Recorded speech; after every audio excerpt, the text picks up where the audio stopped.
S'ils n'écoutent pas Moïse ni les prophètes, quelqu'un pourra bien ressusciter d'entre les morts et ils ne seront pas convaincus.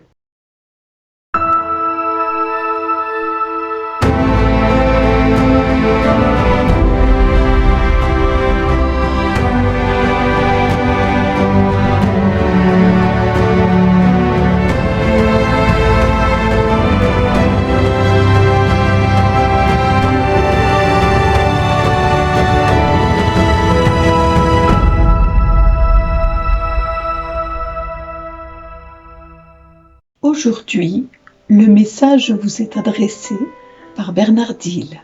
Bonjour les amis, heureux êtes-vous, vous qui avez entendu la parole dans un cœur bon et généreux, que vous reteniez et que vous portiez du fruit par votre persévérance. En tout cas, c'est le souhait que l'Église nous propose d'avoir en ouverture de cet évangile comme antienne. Effectivement, l'évangile de ce jour nous pousse dans une question existentielle de l'éternité. Que faisons-nous sur terre pour prendre soin de notre éternité ? Que mettons-nous en place pour que notre éternité soit à la hauteur de nos attentes ? Ou est-ce que notre quotidien est basé sur notre humain et uniquement sur ce que l'humanité peut nous apporter, la perversion, mais surtout l'égarement et l'éloignement de Dieu ? Beaucoup de personnes aujourd'hui cherchent à trouver un sens à leur vie et c'est très bien, mais ils vont chercher un sens dans toutes sortes de religions, toutes sortes de philosophies, de doctrines, voire de pensées ésotériques, voire New Age et compagnie. Toutes ces personnes-là, aujourd'hui,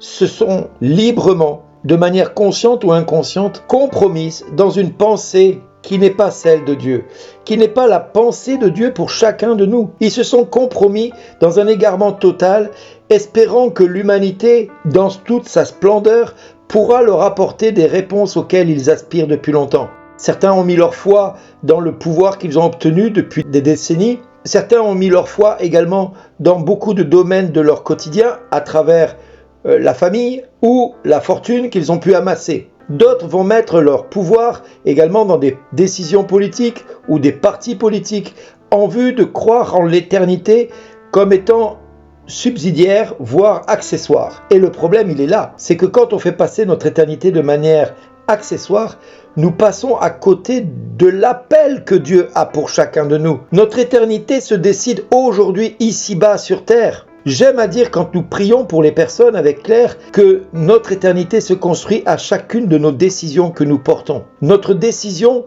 de bien faire les choses ou de mal les faire est aussi une conséquence de notre prise de position. Quand nous prenons la décision de bien faire les choses, c'est que nous avons quelque part un petit peu d'amour-propre et que nous nous disons que ce serait anormal de faire les choses mal parce que c'est pas ça à quoi nous sommes appelés.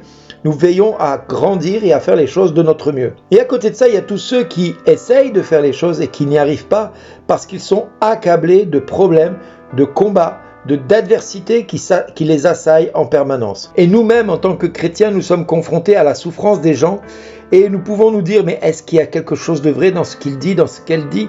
Quelle est la part du vrai et la part du faux dans toute cette histoire ? Est-ce que nous devons prendre pour argent comptant tout ce qu'elle nous dit ? Ou est-ce que nous devons mettre un petit bémol à chaque fin de phrase qu'elle nous aura dite ? Moi, j'ai fait le choix de croire tous ceux qui parlent. C'est peut-être ma naïveté de chrétien. C'est peut-être ma naïveté et mon grand cœur qui fait que par moments, j'écoute tous ceux qui me disent avoir mal et souffrir. Parce que par principe, quelqu'un qui a mal, il va le dire. Quelqu'un qui n'a pas mal ne se plaint jamais. Quelqu'un qui va bien ne se plaindra jamais.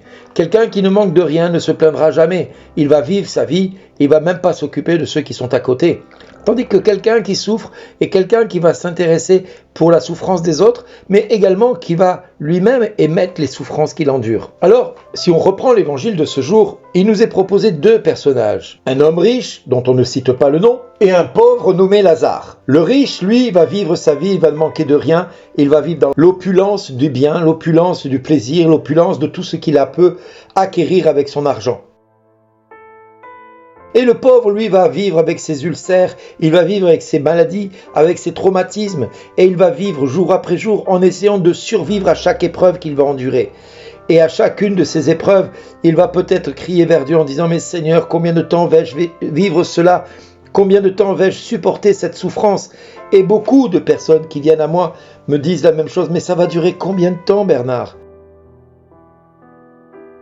Si seulement je pouvais leur répondre, je leur dirais, eh bien aujourd'hui tu prends un abonnement à partir de telle date, parce qu'à partir de telle date, tu pourras vivre ceci ou cela, et donc là tu pourras vraiment être sûr de pouvoir vivre cela ou ceci. Mais c'est pas le cas.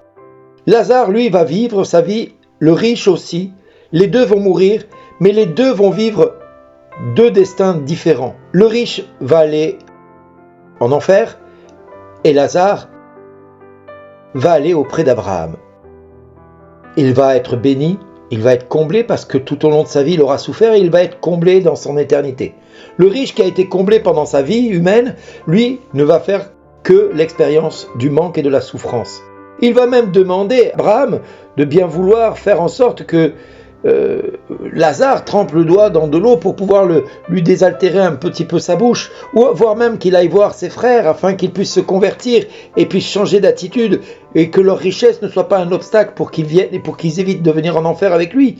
Mais Abraham va répondre à cet homme riche: d'abord, il y a un fossé qui existe entre l'enfer et le paradis, afin que ceux qui sont d'un côté ne puissent pas aller de l'autre côté, et réciproquement. Et puis il y a un autre aspect: quand bien même quelqu'un viendrait à ressusciter d'entre les morts, il ne croirait pas pour autant. Il ne serait pas convaincu pour autant. Et c'est ce que Jésus a vécu. Il a été ressuscité d'entre les morts. Et combien dans la société aujourd'hui se disent chrétiens et ne croient pas en la résurrection? C'est un non-sens, vous allez me dire, mais c'est pourtant la réalité. Alors aujourd'hui, nous allons prier pour tous ceux qui se disent chrétiens et qui ont oublié simplement de vivre ce que Jésus nous a enseigné. Ce n'est pas au nombre de miracles que nous allons accomplir que nous serons jugés, mais c'est à l'amour que nous aurons les uns pour les autres que nous serons jugés.